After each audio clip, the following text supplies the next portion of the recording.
তো আমি বলতে চাই আজকে ঈদের দিনে আমরা আজকে দিয়ারা চর ঢাকা বেড়া সহ চরনেজি ভাই ব্রাদারা সহজে আমরা নদীর কিনারে এসেছি। আমাদের অনেক দিনের দাবি মোহনগঞ্জ ইউনিয়নে গত 2-3 বছর ব্লকের কাজ জিওব্যাগের কাজ সম্পন্ন হয়েছে দক্ষিণ দিকে, তো উত্তর দিকে আমাদের চরনেজি সহ রাজীবপুর পর্যন্ত এই কাজটা বাত আছে। গত বছর কিছু এখানে এমার্জেন্সি কাজ হয়েছে, তো এই এমার্জেন্সি কাজ আসলে স্থায়ী না, এই জন্য একটা ডিভিবি ফাইল তৈরি করা হয়েছে। তো আমার হাতে একটা ফাইল আছে, এই ডিভিবি ফাইলটা কুড়িগ্রাম পানি উন্নয়ন বোর্ডের মাধ্যমে এসি রংপুর বিভাগের মাধ্যমে আমাদের পানি সংবাদ মন্ত্রণালয় পানি ভবন ডিজি স্যারের মাধ্যমে পানি সংবাদ মন্ত্রণালয় গেছে। পানি সংবাদ মন্ত্রণালয় ওখানে অনেক এটা ডিসকাস করে রিকাস্ট করে আমাদের পানি সংবাদ সচিব স্যার পানি সংবাদ মন্ত্রণালয় থেকে পানি প্ল্যানিং মিনিস্ট্রিতে পাঠিয়েছেন গত 2 তারিখে। তো এই ফাইলে আছে আমাদের এই মোহনগঞ্জ ইউনিয়নের চরনেজি ঢাকা বেড়া সহ রাজীবপুরের কাছাকাছি প্রায় 2.5 কিলো মানে 2300 মিটার।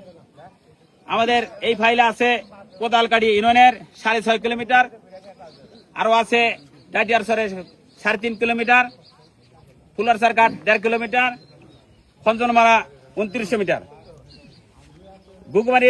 গুগুমারি সোনাপুর নামাজের চর সহ আরো বিভিন্ন এলাকায় এই ফাইলে এই নদী শাসনের কাজের এলে ধরা আছে।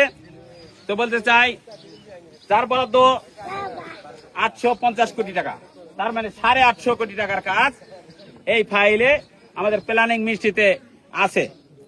তো আমাদের দাবি আমাদের এই রাজীবপুরের অংশ যেমন মোহনগঞ্জের এই এরিয়া সহ কোথাও যেন বাদ না রেখে আমাদের পরিকল্পনা মন্ত্রণালয়ের প্রি এক বৈঠক হতে যাচ্ছে, ওখানে যেন আমাদের এই পুরাটাই এই 850 কোটি টাকার ফাইলে যেন সম্পূর্ণ যেন প্ল্যানিং এ আমাদের প্রধানমন্ত্রীর দপ্তরে প্রধানমন্ত্রীর কাছে দেওয়া হয় এক বৈঠকে। তো এক বৈঠকে আমাদের বর্তমানে যিনি আমাদের প্রধানমন্ত্রী হয়েছেন তার কার্যক্রম দেশের মানুষ সবাই বর্তমানে অনেক চলাফেরা থেকে শুরু করে সব পছন্দ করতেছেন। তো আমি বলতে চাই আমাদের রৌমারী রাজীবপুরে যে এই ফাইলটা বর্তমানে যত কাজ আছে সব দপ্তরের মধ্যে সবচেয়ে বেশি বরাদ্দ এই 850 কোটি টাকার কাজ আমাদের এই সরকারের কাছে আমাদের এই এলাকাবাসীর পক্ষ থেকে আমি ইউনিয়ন চেয়ারম্যান বলতে চাই আমাদের এটা যেন দ্রুতই পাশ করে দেন এবং আমাদের এই এলাকার সামনে পানি আসার আগেই যেন এই কার্যক্রম কেউ শুরু করেন। এই বলে আমি আমার কথা শেষ করছি। ধন্যবাদ। আসসালামু আলাইকুম।